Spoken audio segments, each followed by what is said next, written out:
Hey, what is going on? It is August 19th, 2025. This is technically episode 21 of the Mo Banter podcast. I am Mo. Hi, y'all. It's been a very, very long time. To the one or two, maybe three listeners that that I had when I was trying to put more time into this during COVID, I'm back. It's been crazy. I'm not going front. So what has Mo been up to in the last roughly 3.5 years since the last podcast? If you're on YouTube, well, there's a big screen behind me, and I will explain this on visual, like on audio, so you guys can get a visualization on this. But a lot has happened. So I guess let me go back to where we were February 7th, 2021, a week before Super Bowl LV. If anybody's seen episode 20, me and my son made Super Bowl picks and we did all this stuff. He won at the end. He beat me by like 6 points. I wish I could pull up the chart that we had going, and he beat me by like three or something points. So it was like some plays at the last game that just kind of didn't go my way, and he ended up beating me overall. So congratulations to my boy. Anybody who saw the last episode also realizes that my boy is not here. Hope this doesn't mess anything up. Yep. My boy is not here. So the reason why the podcast started was COVID. I had been doing YouTube things before, just kind of vlog type stuff. And even this is more of a vlog than it is a podcast, but we live in 2025. These are now called podcasts. And I did 10 episodes by myself, and then I felt like something was missing. So then I added my boy to it. And then I felt like me and him were really like getting onto something. We did it, I think, about 10 episodes together. And I felt really good about it. When we did the Super Bowl picks, I was kind of excited, and school started up again. Like they were able to go back to school. He went midway through his junior year, finished off his junior year right after COVID, and the COVID protocols were over. And then we just got busy, like life. Like he was doing a lot of things, and as a supportive, as a supportive father as I tried to be, just time. I kind of didn't want to do it by myself because I felt like me and him kind of like. I felt like he was my partner, Like it was cool to do that project with my son, even if it didn't amass to anything. It amassed to memories, but like financially, stuff like that. We just kind of focused on him, worked on him, and now, what is this? 4.5 years? So it was 2021, 2025, August. Damn, 4.5 years. So 4.5 years later, he got into university. He literally just started his third year of university officially on Monday. And to say that I am proud of him for everything that he's done, accomplished, and just continues to pursue is an understatement. It'd be kind of cool if he was here next to me, so we can actually do some other stuff. But I want him to pursue his own path, his own life. He doesn't owe me anything in life. I owe him everything in life. But yeah, so getting to what's behind me again, if you're on YouTube, you've already been seeing it. If you're here on the spoofy, which is what we call this place here. So the day that he started school was officially my first day as an unemployed person. Full circle, so that's kind of been the biggest thing. So, he went back to school. I was working.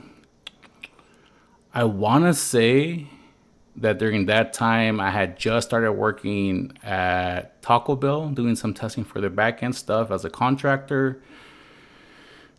And then I got approached by NantGames, end of 2021, about October, actually.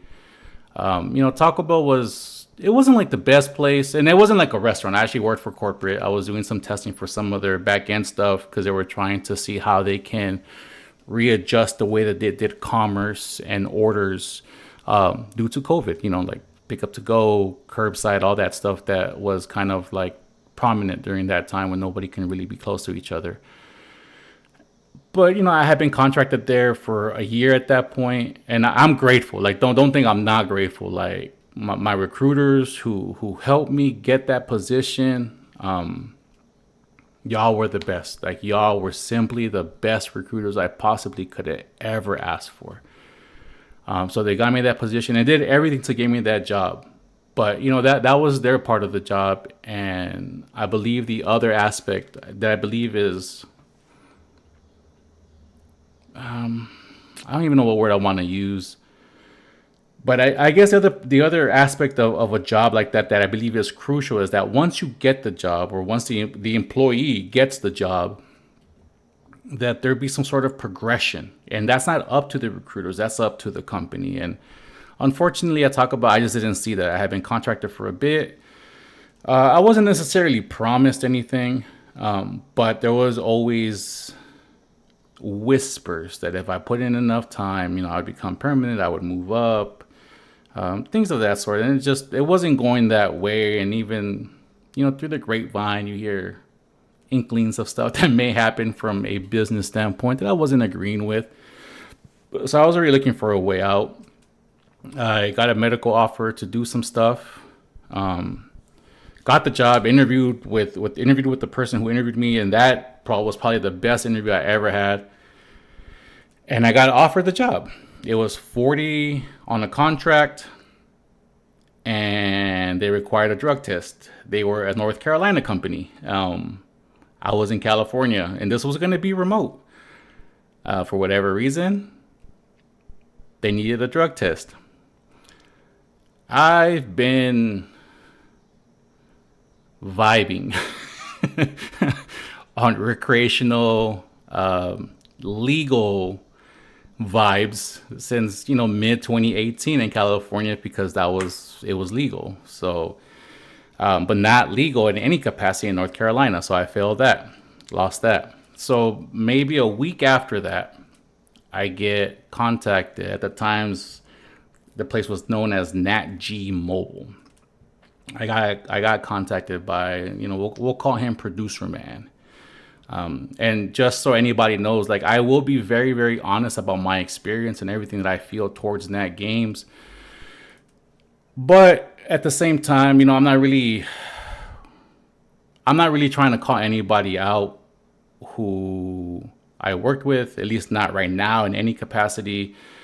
So some of the names will be changed to protect the identity of those, and maybe a little bit to protect myself, because I don't want to get in too much trouble. But at the same time, I need to say what needs to be said about my experience. So, Producer Man contacted me, said, hey, via LinkedIn, hey, I seen your experience. We're opening this new studio. We're trying to create a new mobile game. I see that you have experience doing this. We have some positions open right now. Would you be interested in applying? One of them is a QA tester position, and one of them is a QA lead role. At that point, I already had put in 15 years in the game. You know what I'm saying? Like, I have worked for Sony, Panasonic, Activision, Treyarch, Blizzard, Nexon. If there were heavy hitters in the West Coast, I've been fortunate enough to work with damn near all of them, to be honest. Like, we talking about super megastar, hitters. I've been in some capacity able to work with some of the biggest names in this industry, and I had told them, like, I already put 15 years in. I just literally lost an offer that was worth 40 an hour, so I'd be looking more into the QA lead role.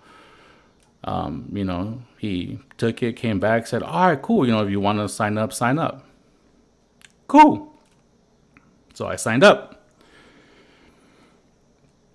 And I guess from that point, the rest was kind of history. I interviewed a little bit. I interviewed with some amazing people, some great people that I still work with up until Monday. Up until Monday. And I will be missing them a lot. Like that is always the toughest part of these jobs. Like, is you're gonna miss those people that you just clicked with, those people that you went to battle with. Like, that's always the toughest part of this job. And I was offered the position. And once I was offered the position, this is, and nothing to do with the personnel yet, but the process of even getting into this should have been like the first clue that this wasn't going to work out, that this wasn't going to be the place for me. But as workers, as people, if you're raising a family or you have others to take care of, whether it be a pet, a parent, kids, or anybody that kind of relies on you, desperation of not knowing when that next paycheck is coming in is a good motivator to make you to do bad things. And so, I get the offer position. I go, great. I accept it. To their credit, and I do want to say to their credit, the position at first was offered at $25 an hour, or roughly like $52,000 a year. When they gave me the offer sheet, it was actually higher than what they had said by a cool, like 12 G's. So it went from like 50 to about 62K. But I was coming in as a QA lead. And to kind of put this in perspective, about 3 years before that, I was able to get a contract position over at Riot through a third party, and they got me $32.75 as a senior QA analyst. Now, senior QA analyst is great, but that's not a QA lead. So I was actually making more as a QA analyst at Riot, but Riot was contracting. There's a whole thing into that I could get into later. But, like I said, Taco Bell wasn't paying me as much. So a little bit of a bump, and where my kid was in his life with some of the stuff we had coming up, I was like, all right, cool. I accepted it.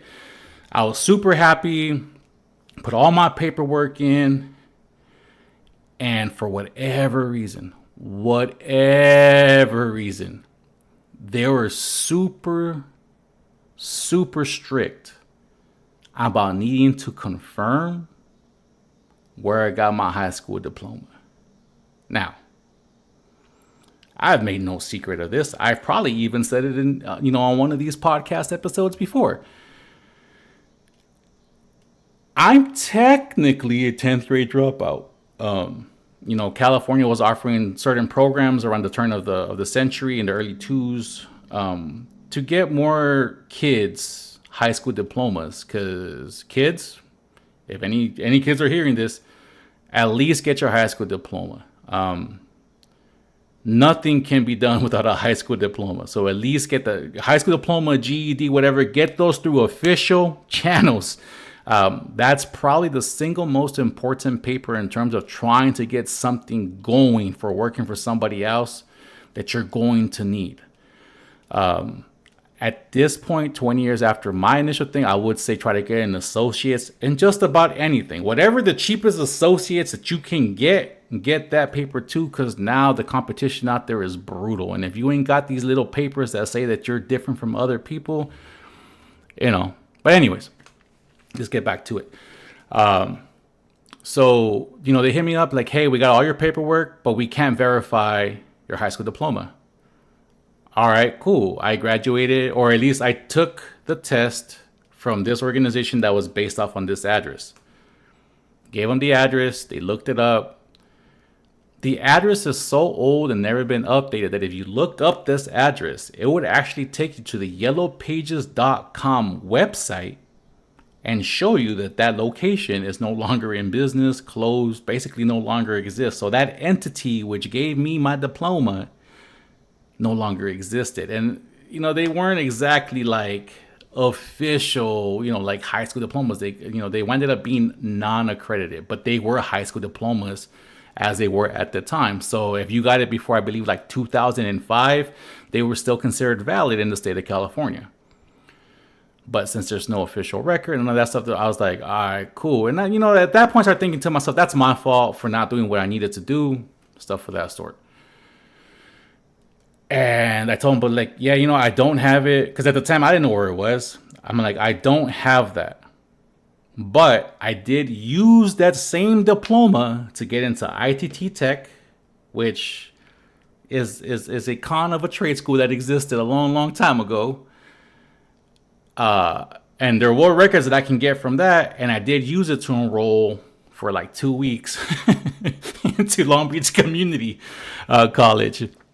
And I had records of both of those showing that I had enrolled into at least trying to achieve a higher education. I said, hey, this is what I have from ITT Tech and from LBCC. They're like, oh, that's great.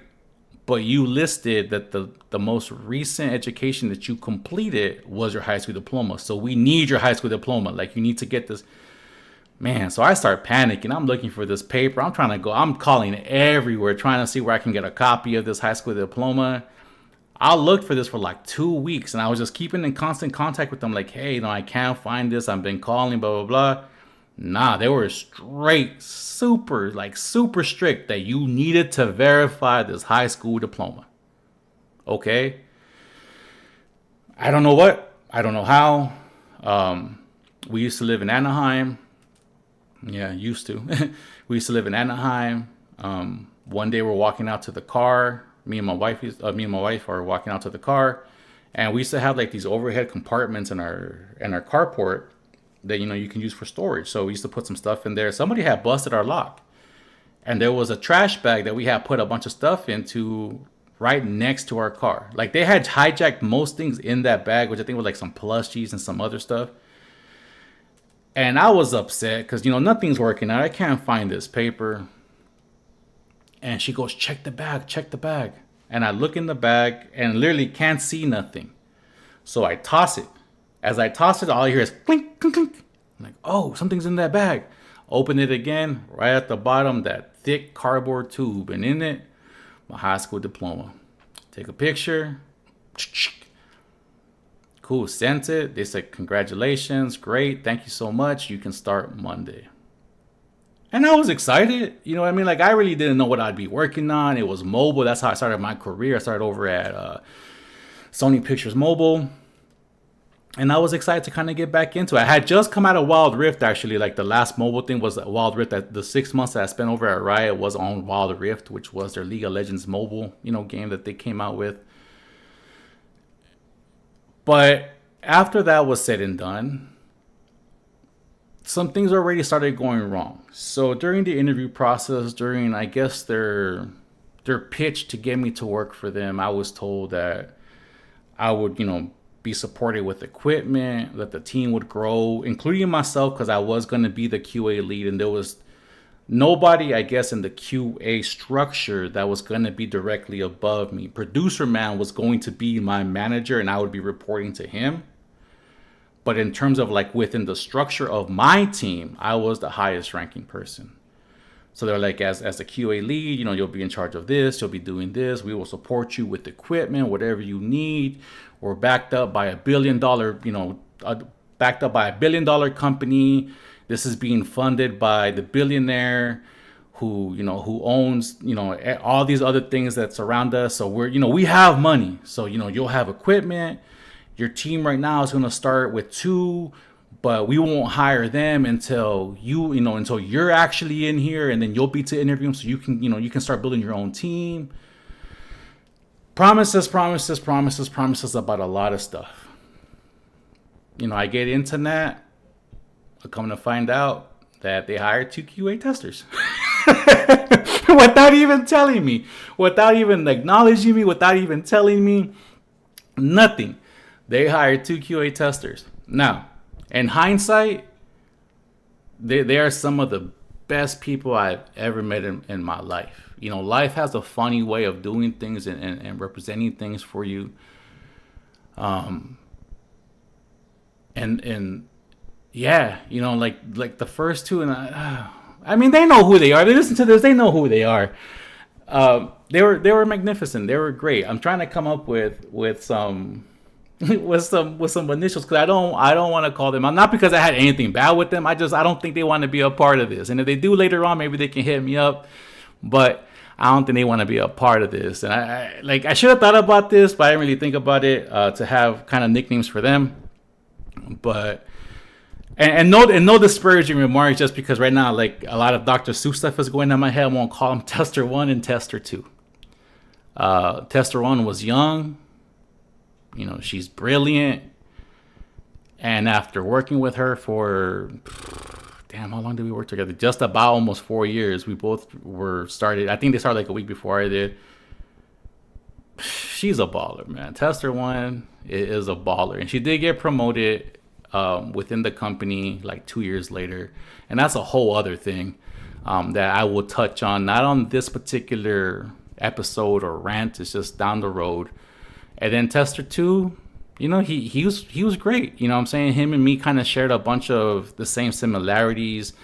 I felt from a manual standpoint, like using the phone and other things, like I think I had the heads up on him when it just comes to overall experience. But in terms of on a technical sense, like what he was able to do to create us some documentation and some test cases when we had no type of tool that was allotted to us, what he was able to do with the Excel to kind of help us organize some of our things. He even created a tool for it. Like, I can't touch that. And I'm man enough to admit that from a technical standpoint, that dude crushes me. It's not even close. Like, he crushes me from a technical standpoint. He crushes me, but we balanced out. I'm saying? We were both very, very mid timid people. We kind of just spoke our piece. We were honest, but we were very friendly towards each other. And I got nothing but the best things to say about both of them. But they were both hired without any of my say. I didn't even get to meet them before I even started or anything of that sort. But it turned out for the best because, again, they were the best people ever. I started after this whole debacle with my high school thing. I started, I think, like the second week of December. Officially, I started about the second week of December, right towards the end of the first week of December, and it was kind of slow. Supposedly, we had this big milestone of something that we needed to show. Like the investor, I guess. We need to show them, the game running on devices and this and that. So that was already a push. The first month that we were there was already a push to kind of get something that would work on a device. So we started putting in the hours, right there on the spot. Come the start of the new year, it's where everything started falling apart. So to start off, my team wasn't given any devices to test on. There was no phone provided. There was basically no equipment. We got a laptop. We weren't given any ergo stuff. We weren't given another monitor. We weren't given devices to test on. Nothing. That lasted for 6 months. So for 6 months, we literally only had like the most whack bunk laptop to try to do anything. It was like a 13-inch laptop. Like, I don't know if anybody's tried to work with documentations or documents on a small screen like that. Like, man, trying to do Excel or anything that requires some sort of like just more space on those little tiny things didn't work. We weren't given, we weren't given anything. Like, we literally were not given anything. And I'm sorry if I'm yelling. I tried to jot down some ideas earlier, and just writing them down kind of made me angry, so I stopped writing them down so I wouldn't have a trace of my anger. So a lot of this won't be off the top of my head, but it's just, it's going to be kind of talkative. We weren't given anything. So we rolled into the first month. Once we put it on device, we were told the investor was going to look at it. It was planned to be done by the first week of January.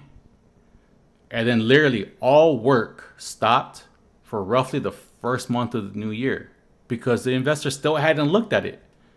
So no new work was going in. Nothing was being updated. We kind of just stand in a standstill.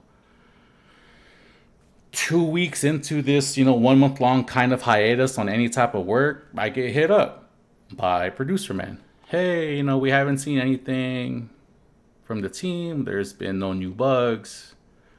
What's going on? What are you guys expecting?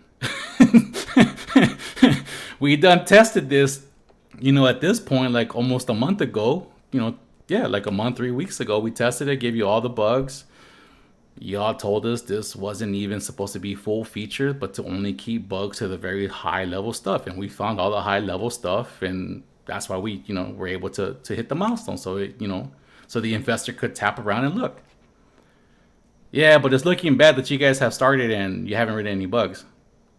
You guys specifically asked us to hold off on all work. So why is my team getting called out? That led to some nonsense and it was dismissed. Cool, whatever. Come end of January, beginning of February, we get the update. The investor has no time to look at this. So all we're going to do is capture basically what becomes a sizzle reel, show him, and then move on with our work. Great.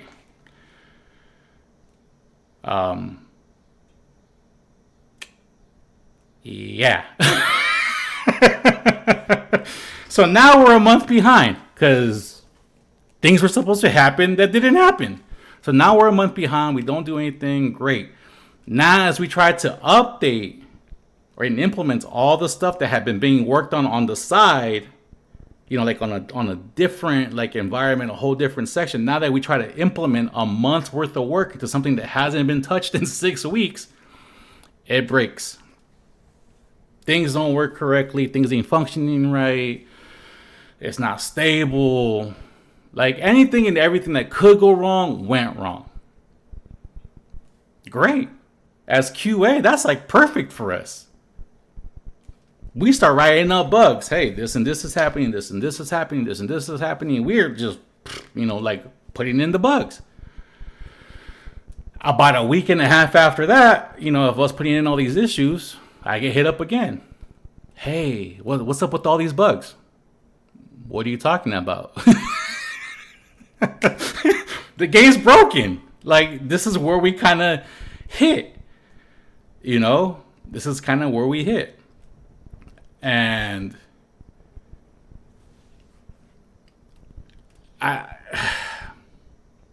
I'm still kind of in disbelief that this kind of next part even occurred.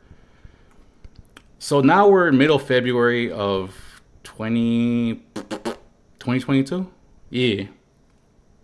And we just, again, the investor hasn't looked at it. We held off work.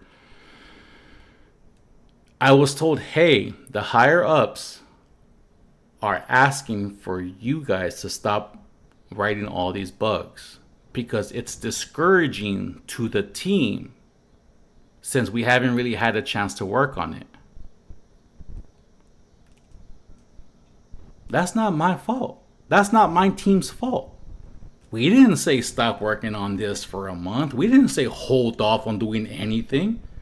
We're doing what we're supposed to do. We're supposed to write bugs. Yeah, but it's not great because, like with all these bugs, it makes it seem, just all these like weird people getting hurt over stuff that's not their fault either. At that point, it was 1 to 2 people's faults that this was happening. But it wasn't anybody who was actively working on the game. It wasn't a programmer's fault. It wasn't an artist's fault. It wasn't QA's fault for sure. It wasn't producer's fault. It wasn't anybody's fault. And they said, well, yeah, but up until we can get the game kind of stable again, can you guys hold off on writing any type of like big broken bugs? So what do you want us to do? Well, work on test cases, work on some other stuff. Cool. When are we going to get TestRail? And for those who don't know what TestRail is a software tool that allows people in QA or just in general, just to make a checklist of their test cases so you know what to check. You can organize them, into milestones and other things that you want done, or even just, make test suites. And we can get into this in another thing that I plan on doing. But, that was a tool that we don't have it. Oh, you guys can use Excel. Bruh. You over here talking about we $1 billion company. You want us to use Excel? Like, people hated using Excel for test cases back when I started my career. And that was, at that point, like 16 years ago. And you want us to do that? Well, that's what we got right now. All right, cool. Went back to the team with that, and like I said, tester 2. Hey man, that dude, he was a G. Like he came up with some stuff, and those were the templates that we kind of presented. Come March, so about 2-3 weeks after that discussion, come March or whatever, and this is,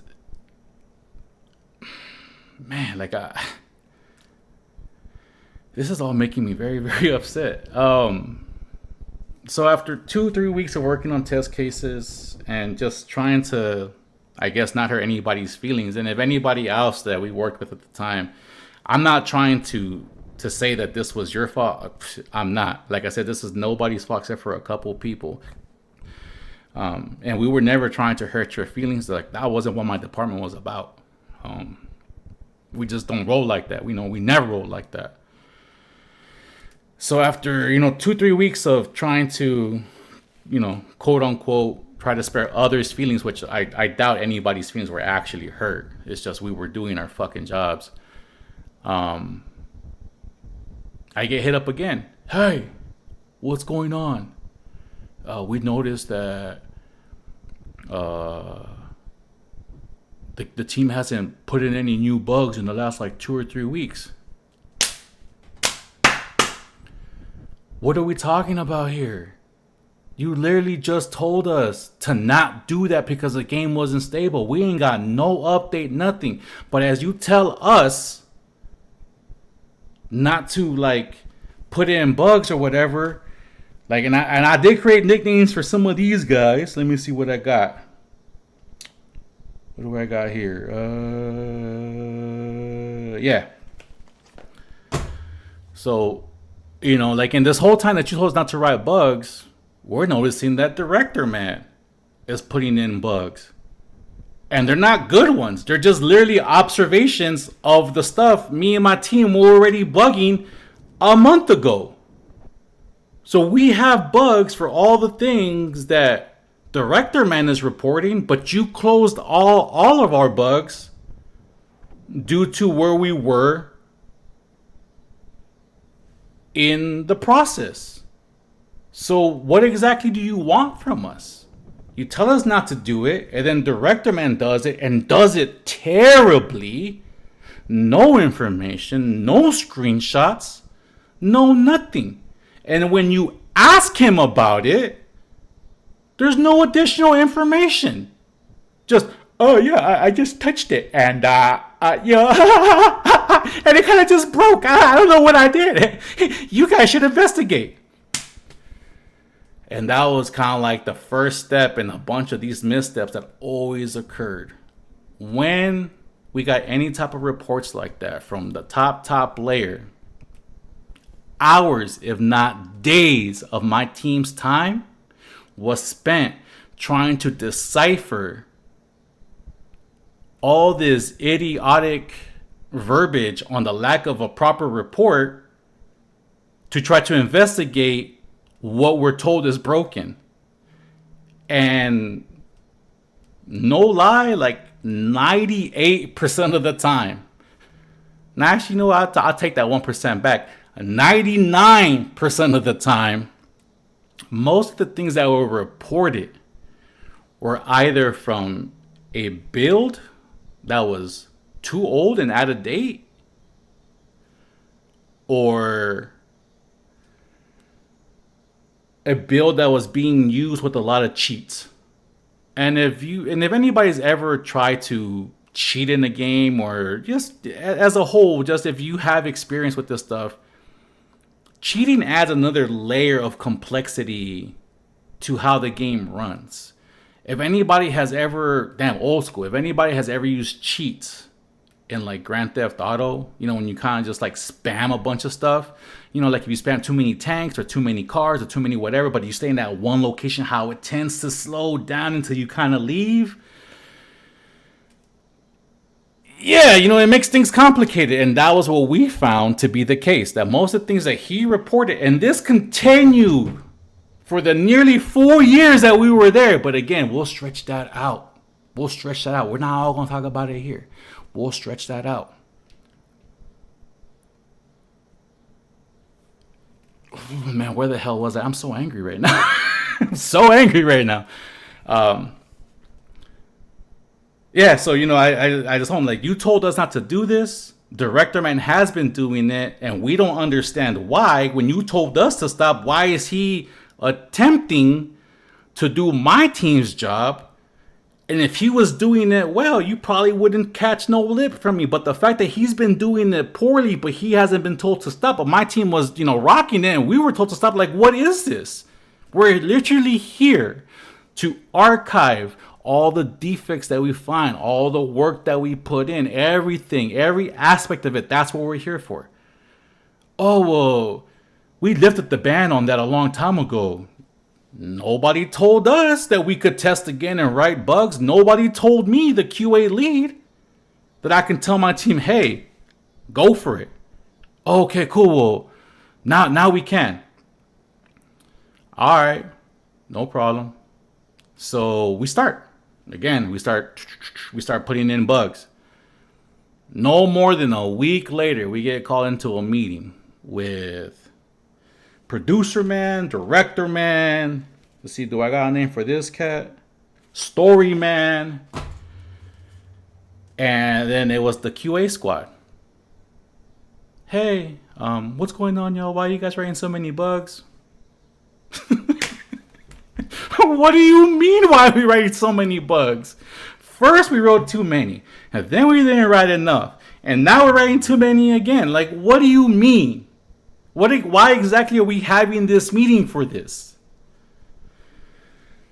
Oh man, so I lost my cool in that one. I'm not gonna lie, I'm not gonna front. You know what I'm saying? Like, I snapped. I started yelling at people. Maybe not yelling, but I did raise my voice to a very high volume in this meeting towards them, because I wasn't going to accept this. Like, I don't care who you think you are. No, this wasn't going to happen. I wasn't going to allow there to be a precedence for there to be an allowance to set the thing to just disrespect us when you've told us not to do anything. Like, no, I'm not allowing this to happen. So to say that I lost my cool is probably an understatement. But this is how cool my team was, though. Tester 1 reached out to me.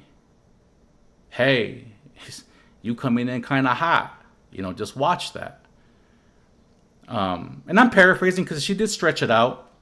And I hit her back up. And, I wasn't going to scream with her. I knew where she was coming from. Being young, being somewhat newer to the industry. I remember being that same way. Being a little bit timid to speak up and not wanting to rock the boat too much. And I can understand her hesitation to support me 100% of the way, because I was rocking that boat. You know what I'm saying? Like, I was jumping up and down. I was trying to cause some noise. Because I wasn't going to allow the disrespect to continue, because I know that first step. I had been in the game 16 years at that point. Like, I know what these meetings are for. I know what they're meant to do. And I wasn't going to allow it. So after that meeting, everybody kind of, quote unquote, chilled out. We started writing in bugs for specific things, because all of a sudden we couldn't write bugs about this or that, because we know they're broken. If you guys can find bugs outside of this here, cool, no problem. So that's what we did. You know what I'm saying? We just kind of went around, hey, what's available for us to test, what's good, what's not.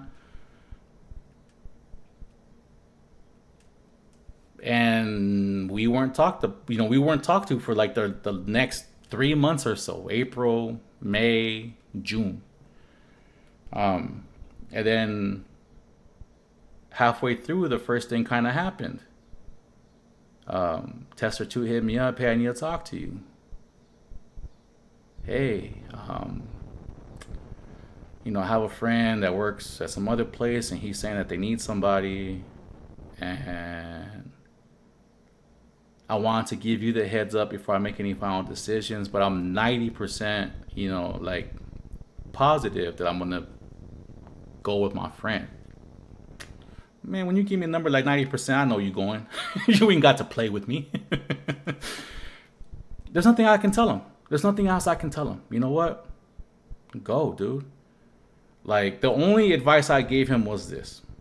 Like, you know what was promised to us. You know where supposedly this is going to go. At this point, you need to figure out what's best for you. If going with your homie is the best thing and you feel like there's some growth for you, like 5 years from now, you're going to be in a lot better place than you are here, bro, 100%. I support you. And not that you need it, because this is you. This is what you do. You got my blessing. You know, nowhere that I've ever been, nowhere that I've ever been allowed to perform interviews have I ever seen, or have I ever looked for somebody to have loyalty towards their group or loyalty towards their company. Nah. That's not an expectation, because the minute you show any type of loyalty to an entity, that entity will suck you dry. So I've never looked for that. The only thing that I've asked is that you respect me and I'll respect you. And that's it. Anytime that I came up to him with something, anytime that I needed to talk to him, whether it was about work or whatever, he did everything that I asked him for. And that's all I could ask for. I'm not his dad. I'm not his lord. I'm not, yeah, I was his QA lead. What does that even mean? You know what I'm saying? That I have a slightly higher title, but like I said, we balance each other out. I just happened to get hit up at the right time. Had the roles been reversed, who knows? Maybe he would have been my QA lead and I would have been the tester. Who knows, right? Who knows? So he hit me up and I respected that. I told him to get to give it the weekend, because he hit me up on a Friday. I told him to give it the weekend and let me know by Monday what he plans to do. But either way, you know what? Like, I told him, like, yeah, I think you're gonna go, bro. If you're gonna go, you know what? Ain't no beef. I respect you. Thank you for everything that you've done. And we left it at that. Come Monday, he hits me up again. Hey, Mo, so, we talked on Friday. And yeah, I'm gonna go. It's already different, he told me. He goes, we don't even have any devices to test. Like, I can't test anything on this laptop. Like, this thing breaks when I'm trying to do my Excel stuff. Like, I can't. If they wanted us to do in-engine work, I can't test it on this. I already know that. And we don't have any devices. He was like, we're over here testing on our own personal devices, unoptimized code, which, man, it would make the phones get super, super hot. Like, super, super hot. And we were doing this to our own phones. It wasn't some phone that they let us borrow or gave us for test. No, it was our own personal phones that we were wearing down, because we were promised something and we believed in it. And he said, they haven't even given us phones to test on, Mo. He's like, my friend hit me up on Friday. And he's like, I don't want to lie to you now, but I told him Friday night after we talked that I would go to the company. And he goes, tell me why it's Monday and I already have boxes of stuff in my apartment, because he went in on a Saturday, put in the order. He got a whole new setup in the span of a weekend. Bro got a new, like, dev type laptop, like the fancy ones that you get for like 3Gs. They're not like dev, they're gamer type laptops, but that was his test, that was his test bed. 2 monitors and some ergo equipment, an extra keyboard, an extra mouse, some wrist rest. Over the span of a weekend, this dude got better equipped for a company that he hadn't even gone to yet than for a company that he put in 6 months of work into.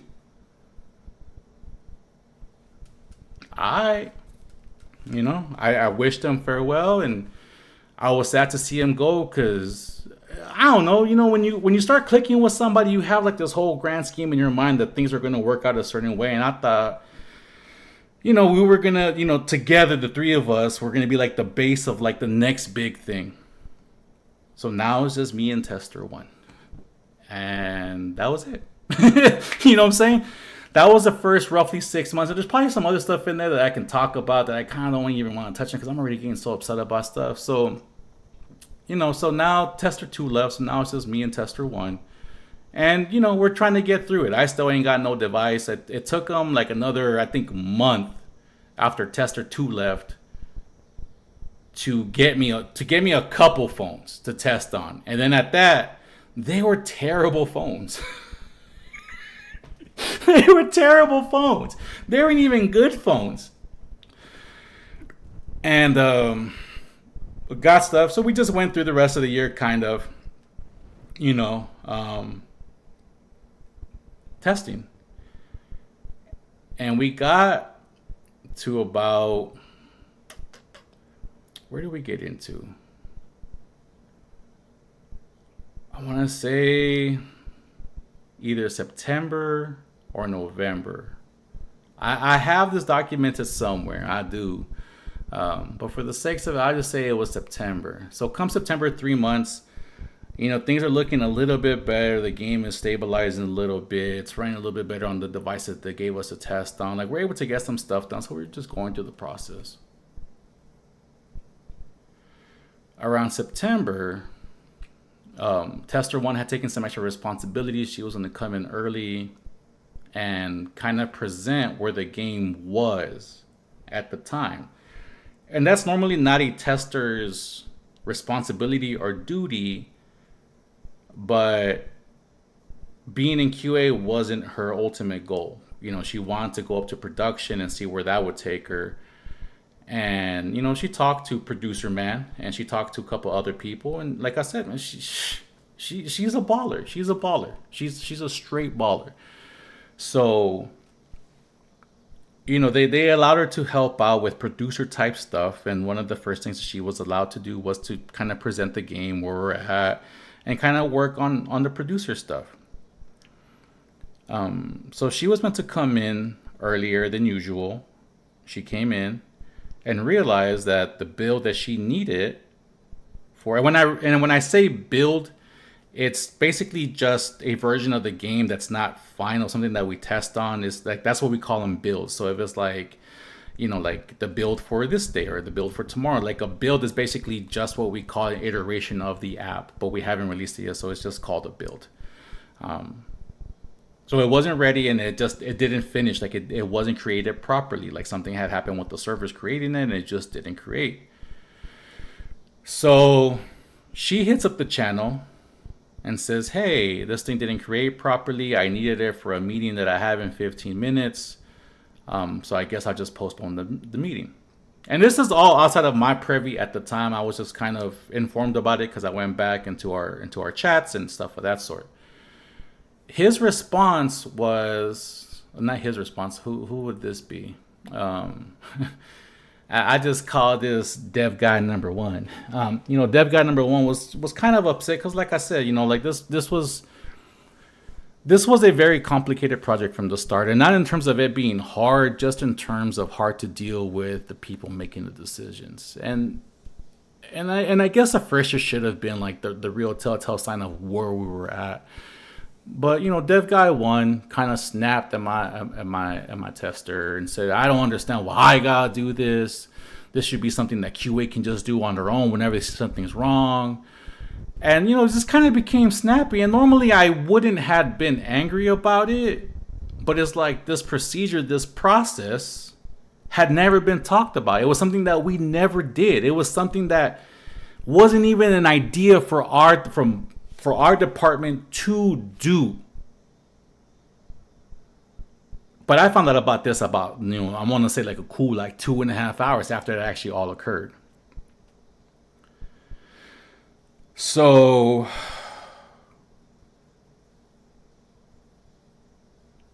I approached producer man and I said, hey, this morning Dev Guy 1 said this to tester 1. And I don't want to call him out publicly, because from my aspect, it's hearsay. I'm not going to react in a certain way off of hearsay, even though I can see it because I wasn't there to happen. This happened a while ago. Can you just talk to them and let it be known, that wasn't cool? And to the credit of everything, we ain't never had no other problems with Dev Guy 1. You know what I'm saying? Other than that, he kind of just left us alone. We left him alone unless we needed to ask him questions. But we never had no other incidents like that with him. I still wasn't happy about this. So I was like, hey, let me talk to... Damn, what was the name I gave this cat? Let me talk to WBD. Well, why you want to talk to him? It's like, I just want to make it official that this wasn't cool. All right, cool. I'll set it up. I'll let him know. Whoop-de-whoop. All right, cool. I get the email. I get, like all this stuff. Like, hey, you want to meet up? Yeah. The original meeting was supposed to happen like around 5 o'clock. I had to wait like another hour and a half before more quote unquote important things got taken care of. And then we were able to talk. And, I go into the meeting with WBD. Hey, so what's going on? Dev Guy 1 kind of was very snappy with Tester 1, and I don't appreciate that. I understand being upset of the situation, but at the same time, his supposed answer to this is a process that we ain't never done. We ain't never done this. There has never been talks of this. None of this. So why is he acting this way? Whoa. But that's not his fault or anybody. This is a procedural failing. This is a procedural. I'm like, yeah, but how is this a procedural failing when there isn't a process for this? Like, there is no process for this to be a procedural failing. Well, I don't know. I don't know what you're talking about, Mo, because I've read this 100 different ways and I don't see it, dude. I don't see it. I'm like, no. How can you not see it? I'm over here telling you that the process does not exist. The process is not something that has ever been discussed widely. There's no known process. There is no process for what he said is the answer to this situation. I just don't see it, dude. I think as a whole, I think this is too much of nothing to be. I was like, what do you mean? It's like, yeah, you know what? As the QA lead, what you should have done, and oh my goodness, I love when people tell me what I should have done. Please, it's not like I don't have 16 years in here. It's not like I don't have $1 billion releases under my belt, under my resume. Please inform me of what I should have done with my team.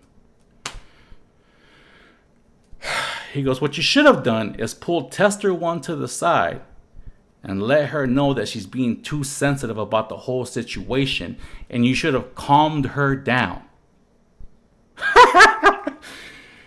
Jeez, man, even just repeating that, the anger that just comes into my mind, my head.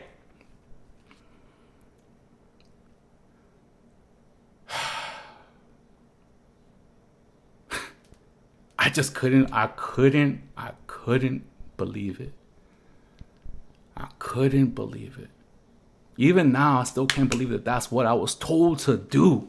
To invalidate my tester's feelings. To let her know that what she felt wasn't real. That she was being too sensitive about the subject.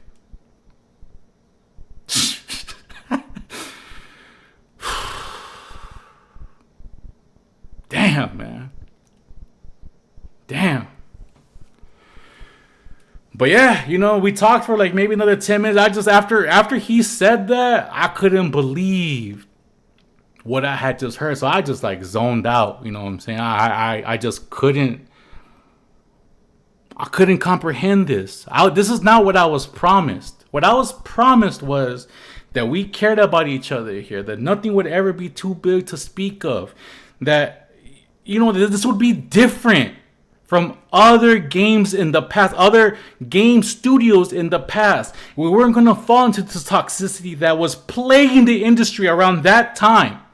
2018 to 2021. Go look at all the big names that were in the West Coast and see all the stuff that they were going through at the time.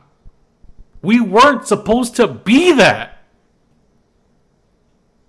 We were not supposed to be creating something that was the same that everybody was trying to escape. That's what we were promised, an escape from the norm and escape from the nonsense that was out there. Everybody was promised this. Well, this was first of many broken promises at this point. So, I talked to Tester 1 and Producer Man talked to her too, and we kind of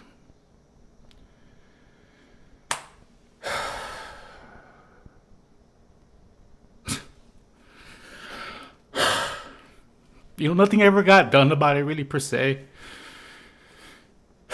We just kind of swept it under the rug, and we tried to comfort, I tried to comfort her as best as I could, and I was so angry about it, but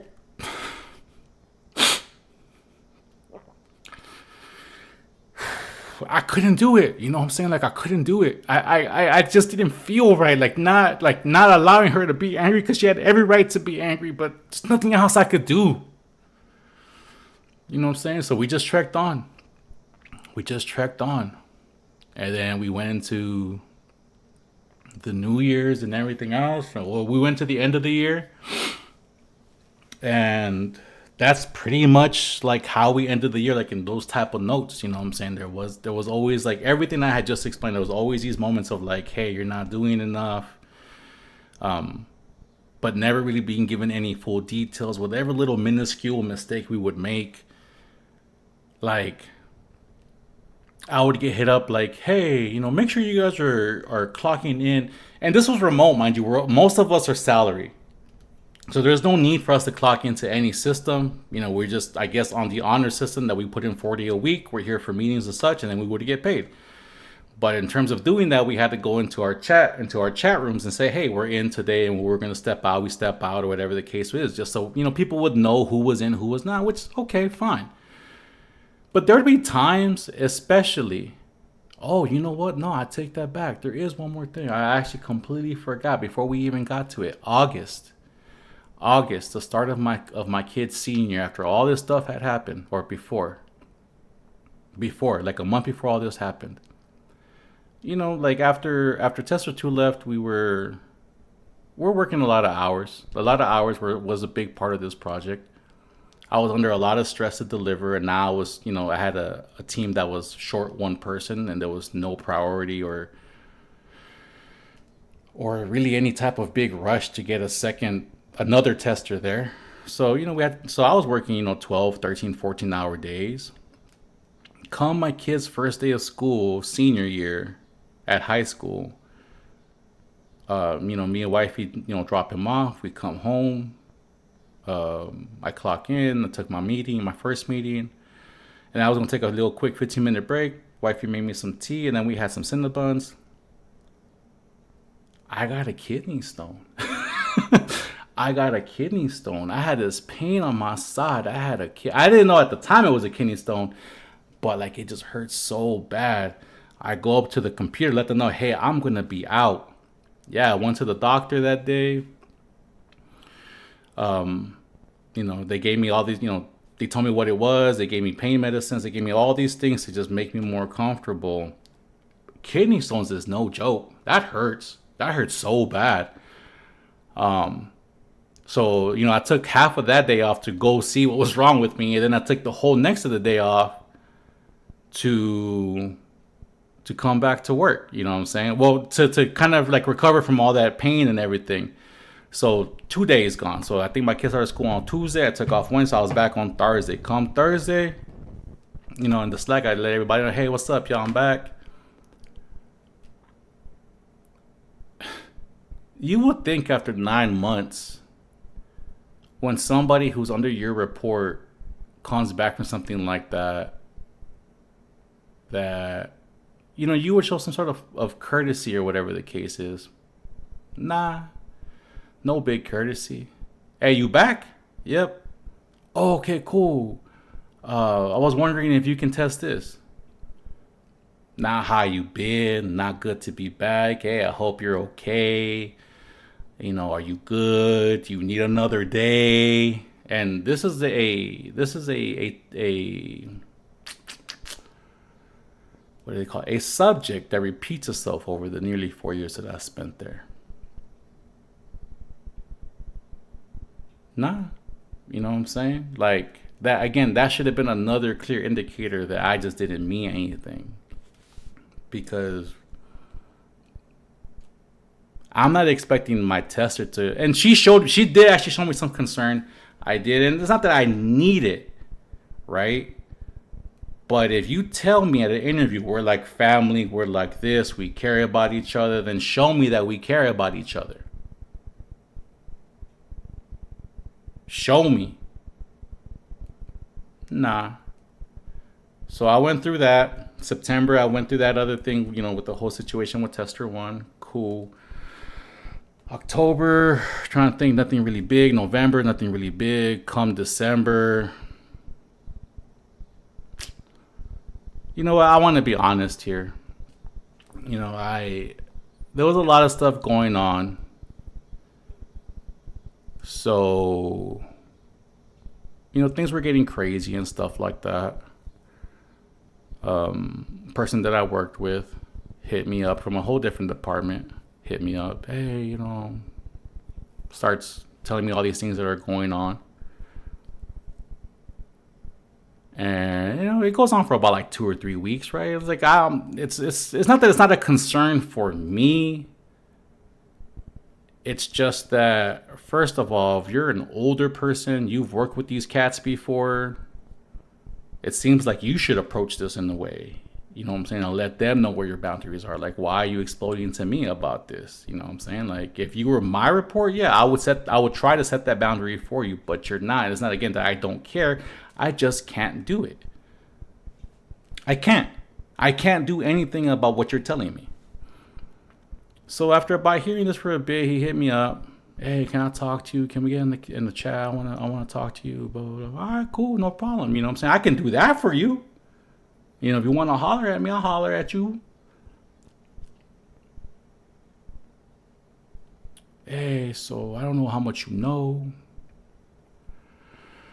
but I've been getting yelled at for all these things, and I'm over here telling people I don't have time because they're working us so hard, and I have no help. We have a small staff. Like, yeah, I understand the same thing from my department. You know what I mean? Yeah, but these people don't understand, and Prodman 2, that's the name we're gonna get him. Prodman 2, he's just being very mean to me. You know what I'm saying? Like, I've known this guy for like a very, very long time. He's just being very mean. Like, he's not understanding about anything. Like, I can't understand why he's treating me this way, Like, we were friends first. Like, why is he treating me like this? Like, I'm over here. I'm like, I don't know, bro. I literally don't know why somebody who you would consider a friend outside of the job is treating you like this in the job. I don't know. Yeah, I don't understand. And he went on for like a cool 10, 15 minutes. And I'm over here trying to keep my cool because, again, he's not my report. Not that I don't care. I cannot do anything. So then I said, you know what? Sounds to me like Prodman 2 was a bitch. I wouldn't say that. I'm like, you're not saying it. I'm saying it. I'm saying this. Prodman 2 seems like he's a bitch. Because who would treat anybody like this? Period. So shortly after I disclosed my opinion of the situation, let's just say somehow in a private chat, word got out that I had said this thing. But the way that it seemed that it came out was that I approached Home Dude and started insulting Prodman 2 for no reason. It was like, no, I don't even know him like that. I don't know the guy enough to go hit somebody else up who at that time I knew they had worked with each other for at least like the last 2 years. Like, why would I do anything to that thing? He came up to me, laid all this out on me, and has been laying it all out on me for 3 weeks. Bro, I'm sorry, but if I hear for almost a month that this particular person is treating other people like this, yeah, I call them bitches. Plain and simple. That's what I do. Because I just can't fathom why people will want to treat somebody else that way. Will dial into something else. And rightfully so, I think, right? Like, rightfully so. Like, even though I don't feel like I was wrong for saying that, maybe I shouldn't have said it. Maybe. But I did. Like, I'm not even trying to front like I'm super innocent here. No, I did. You know what I'm saying? Like, I tell people, give me a mic, and if I said it, I will repeat what I said. Well, here's the mic. So, word got out again. However it got out. I get hit up by WBD. Hey. He hit me up like around 4:30, right before 5 o'clock, like Pacific time. Hey, I need to talk to you. Okay. And this is probably like a week or so. A week? No, this is probably like the week right before what would be considered Christmas holidays or the holiday season, which we never got. We were still being told to report for work during this time. I've never been at a dev spot or a game developers where we don't get a holiday break. But anyways, so he's like, can we have him? Sure, no problem. All right, cool. I'll hit you up in about 10 minutes. I'll wait 10 minutes. It's 5:15. I already had come in early this time, so I was like ready to head out. I wasn't trying to stay there. 5:30 rolls around, 5:45, 6 o'clock rolls around. He hits me up around 6 something. Hey, everything is taking longer than anticipated. I'll hit you up in a little bit. All right, cool, no problem. 6:30, 6:45, 6:50, 7. A little after 7. Hey, sorry things ran late. Do you want to just take care of things here in Slack? After you made me wait almost 2.5 hours, you want to take... No, this could have been taken care of over text 2.5 hours ago. Since I'm waiting, nah, we can talk. Cool. WBD opens up the thing. And again, he starts off his whole thing like, hey, I need to talk to you. How's everything? I'm like, cool. You know what I'm saying? It's busy right now, with only 2 people testing and everything else going in, everything that we're working on. Somewhat busy right now. Yeah, I understand. So something came to my attention, man, and I want to put a stop to this before it turns into something. And I'm over here thinking like, damn, this must be serious. Like what happened per se? Like what did I do? He goes, so I heard that you were talking shit about people on the team. That doesn't fly here, dude. Bro, I'm confused. You know what I'm saying? This was a Pokemon match. He would have used confused on me and it was successful because I didn't know what was going on. Dun, dun, dun. I was like, what's going on? You know what I'm saying? Mo is confused. He goes, yeah, like I gotta put a stop to it, man. As WBD, like I can't let this fester. And I was like, hold up. Who did you hear this from? I was like, well, I don't want to call him out, but I don't even think I gave Home Dude a name. But Home Dude that hit me up, the one just now, he's like that. You were talking mess about people, and he told me, I was like, hold up. Nah, homie. I don't know what you heard, but I wasn't talking shit about nobody. I wasn't talking mess about nobody. Now, if you're referring to the situation where I called Prodman 2 a bitch, yeah, I said that. Oh, well, that can't go on. No. Hold up. And I got upset because he wasn't this high and mighty when my person needed his help.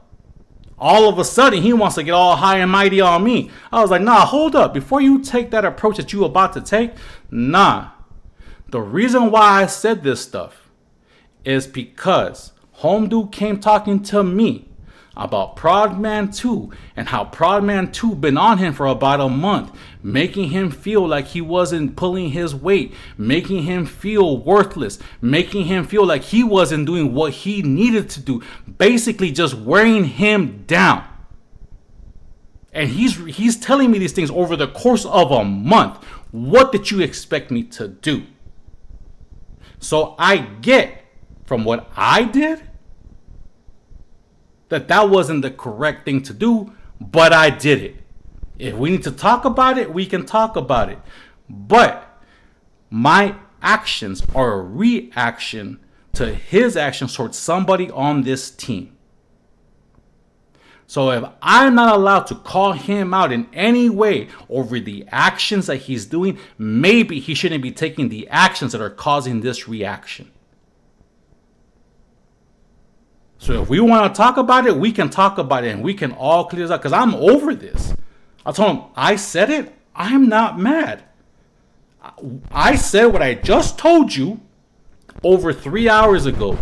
You know when I stopped caring about this? Over 3 hours ago. Because I said it based on what was going on. But if we want to stretch this out, great. Let's stretch it out. Let's talk about it. Let's clear the air. I want everybody to know I'm not upset. Okay, let's talk about it. Are you down to talk with Prodman 2 and Prodman 1 and me in this meeting, along with, man, whoever wants to be in that meeting, we can be in this meeting. All right, I'll set that up.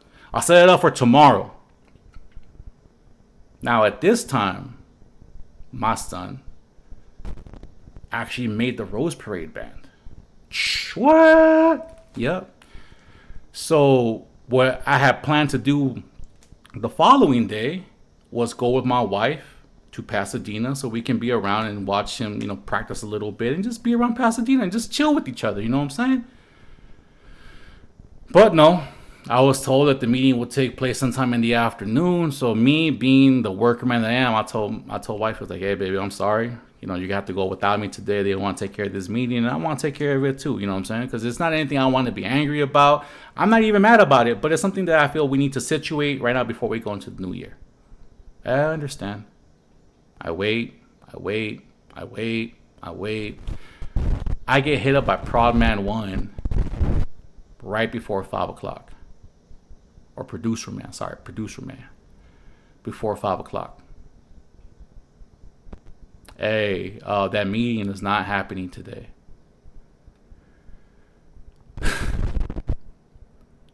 What do you mean it's not happening today, bro?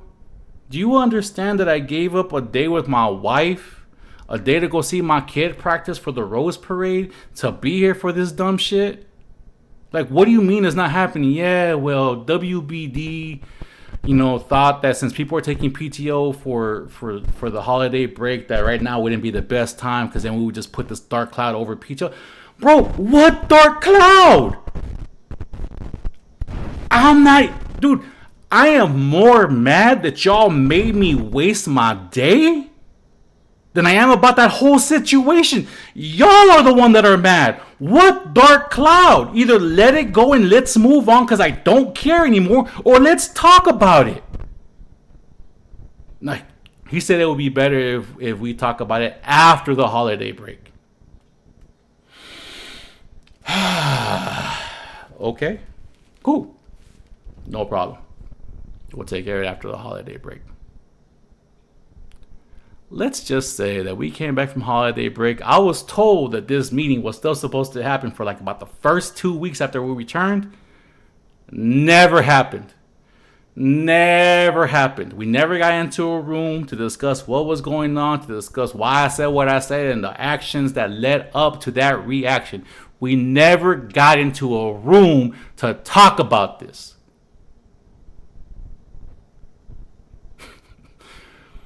And like I said, there might be more things that I can probably bring up, but I'm going to end that right here. I don't think I ever explained what's behind me.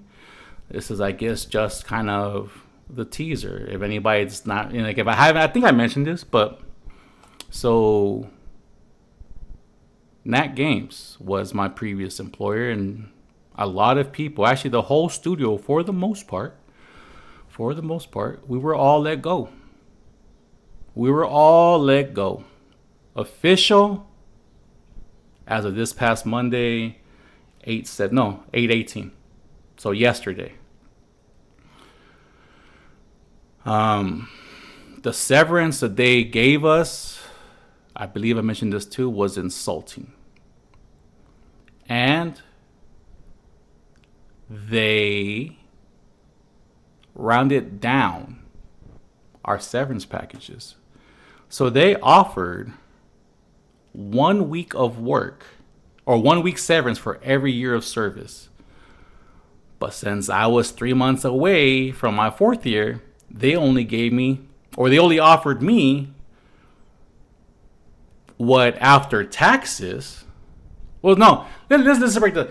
What they offered me was 80% of my gross as my settlement, meaning that they pre-taxed me on my money and then gave me this offer that was going to be really taxed by the state, the government, and who knows what else.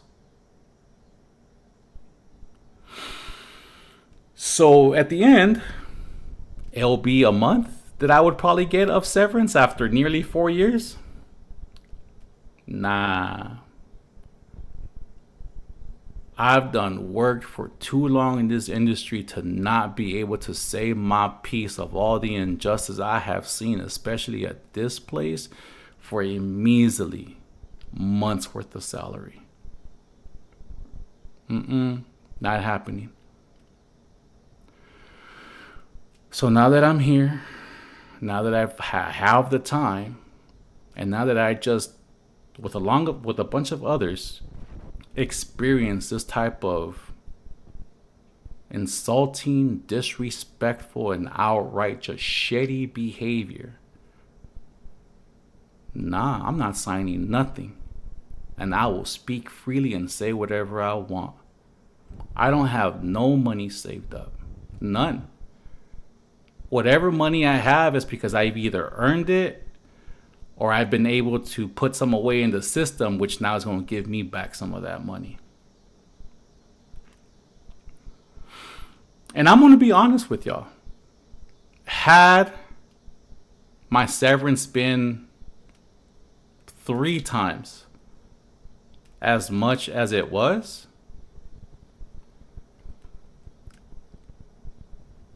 that would have been enough for me to just say, you know what? I have time. I have time to do something. I got money for rent for an extended period of time. I'm going to sign. And I wouldn't be doing this right now. But seeing as at every last juncture, NantGames has found a way to not only disrespect me, but the people that I worked with their attitude, with their ineptitude, with their lack of support, with basically just everything. Nah. I'm going to say my piece and let you guys know that this has been the worst experience of my 2-decade career. And I've worked on some other projects that weren't as great, and I've worked at some companies that weren't as great as others. And to be honest, the bar of like worst place I ever worked was already pretty low. You know what I'm saying? Like ground level low.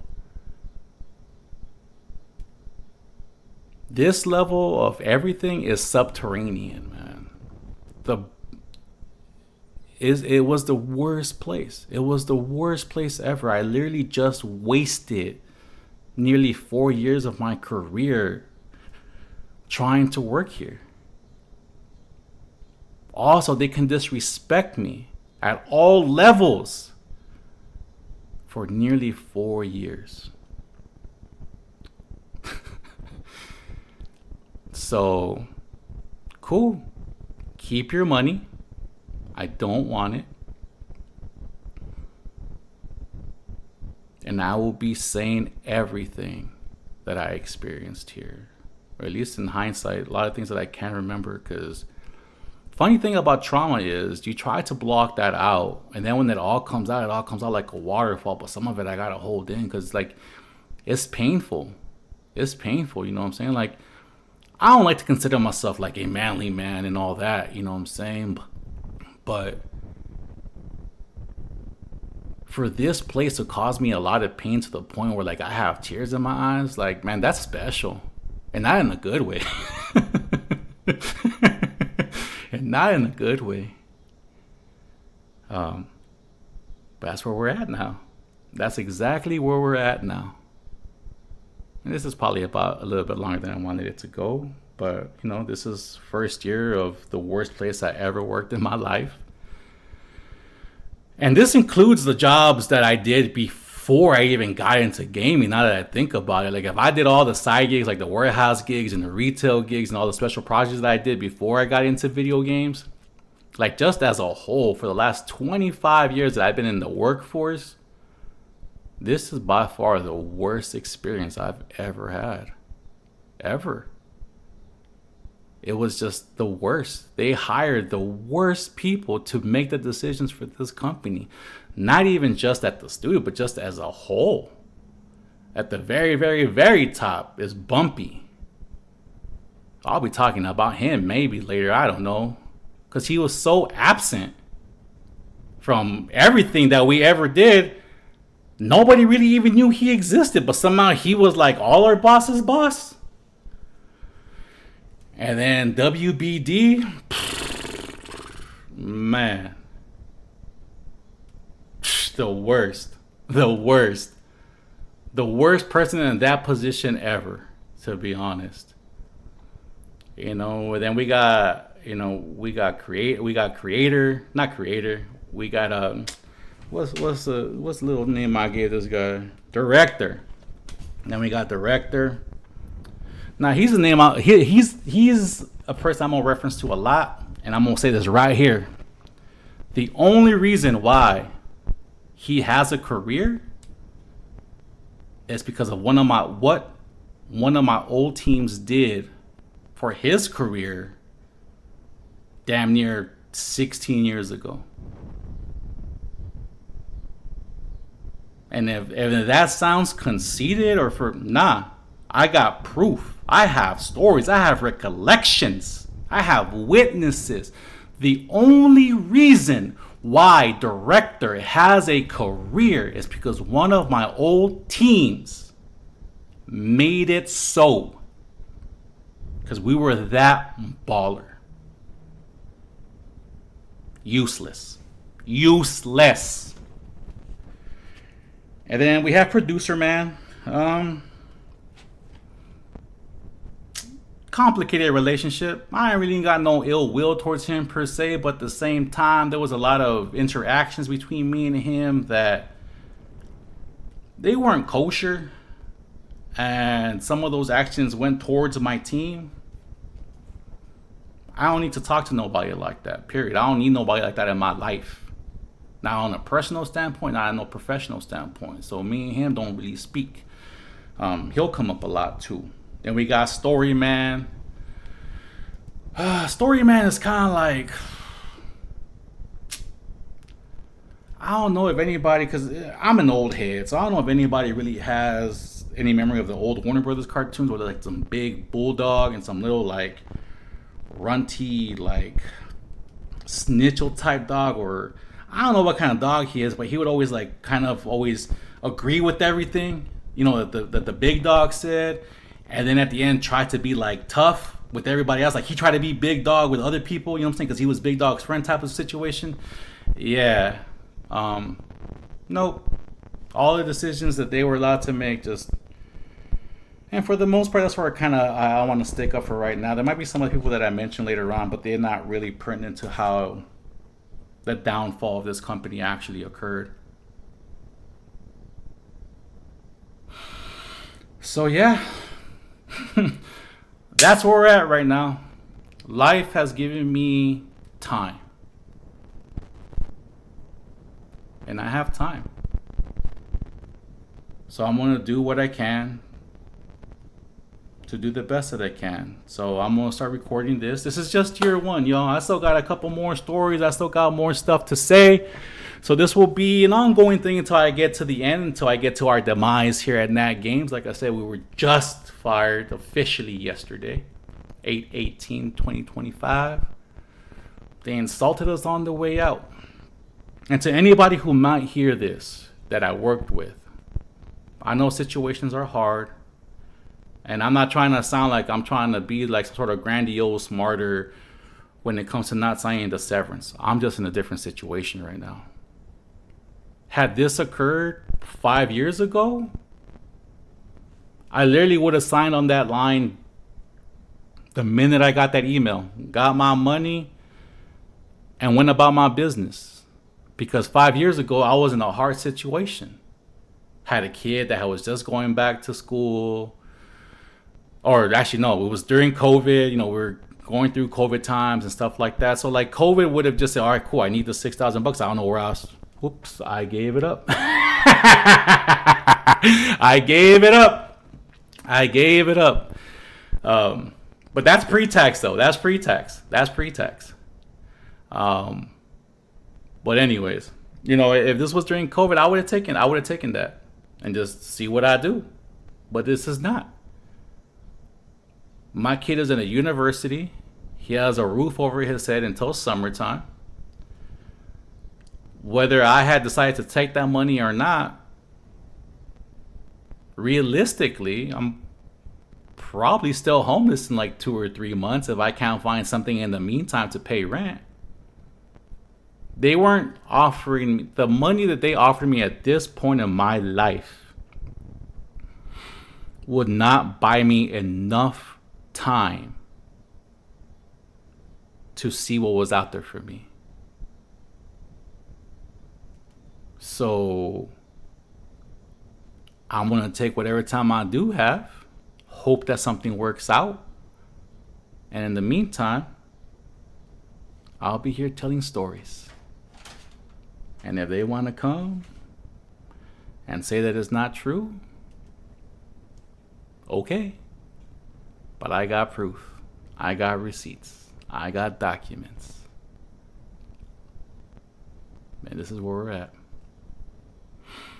All right, y'all. So thank y'all so much for hearing this out. If you did, this has been episode 21 of the Mo Banter podcast. If anybody hears this and has any questions they may want to ask about this situation or my career or anything else, please please feel free to reach out to me. I still have that email from the old ones. That's mobanterpodcast@gmail.com. That's moebanterpodcast@gmail.com. You can ask me anything, but that comes with the caveat that I won't answer everything. All right, you can ask me whatever you want, y'all, but I'm trying to be right about this and do this in a way where I don't want to get in too much trouble. You know what I mean? But ask me anything. I won't answer everything, but I'll be as honest as I can be with the things that I will answer. If anybody else who has been affected by this wants their story told, we can talk about this. We can talk about how we hide things and just recollections. I think it's important for us to have archives and reference points for any future people who may want to go into business with a NAT entity to know who they really are, which is not good people. You know what I'm saying? And I'm not saying good people don't work at NAT, because again, I met some great people working at NantGames. Awesome people. People that I would work with again. Hopefully they will work with me again. Hopefully. But the people in charge of the NAT entity, nah. They are not good people. And their treatment of us at this moment, when it's become a very difficult moment for us, has proven that. So yeah. Again, If there's something you guys want to ask or send or do whatever, or even if you guys want to send music, I had a track that's going to end this podcast. It's a track from my brother, Steezy, STEE.Z. You can find him on Tidal and Spotify, I believe, all other music distributions. If anybody wants to send their music, I can put it at the end of the podcast, give you a shout out, let them know where they can find you, and we can just help each other that way. If you want to send me messages, text, other like stories and stuff that you all want repeated but can't say yourself, again, we can discuss how we do that. We'll try to keep it free of any type of wrongdoing in terms of a legal sense from your perspective. But if they're true, they're true. And if you want to do that, please email me at moebanterpodcast@gmail.com. That's MOEPODC. Sorry. MOEBANTERPODCAST@gmail.com. And we'll go from there, y'all. But thank y'all for listening so much. Please take care of yourselves. Be kind to each other. The world is already so rough. If you can help anybody, man, just help somebody, and it'll make the world a better place. And I look forward to seeing you again. I hope y'all look forward to seeing me. And up until next time, this has been Mo. And I'll catch you all on the flippity flip. Peace out, y'all. Bye. And now it's time for some music. As I stumble around. All right, y'all. Peace out. Have a good one.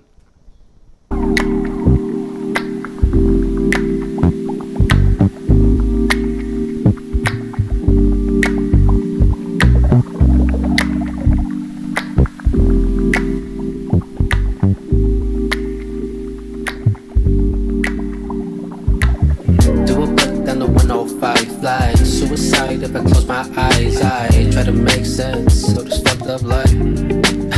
Hey, hey, spend too much time getting high now. Trying to fuck on the low, but you pipe down. Fuck a dark skinned bitch till she light brown. It's getting dark outside, what a light now. What a light now. What a light now. What a light now. Oh baby, tell me what a light now. What a light now. What a light now. Hey, yeah, hey, hey, hey. Tell me lies, I've been told. I sacrifice all my time, but I'm broke. I skydive at night while he float. Hey, hey, hey, hey. My mind travels to a place I shouldn't go. Brain fast, but my body moving slow. Flashbacks to a girl I used to know. Hey, hey, hey, hey. Drunk text that she ain't enough. Yeah, she enough for 10 of them. Yeah, she a wolf wearing Pendleton. Yeah, hey, yeah. Bright eyes, but they thin as some. Yeah, fake love, artificial ones. Yeah, trying to hide your pain with the light on. What a light now. What a light now. What a light now. What a light now. Oh,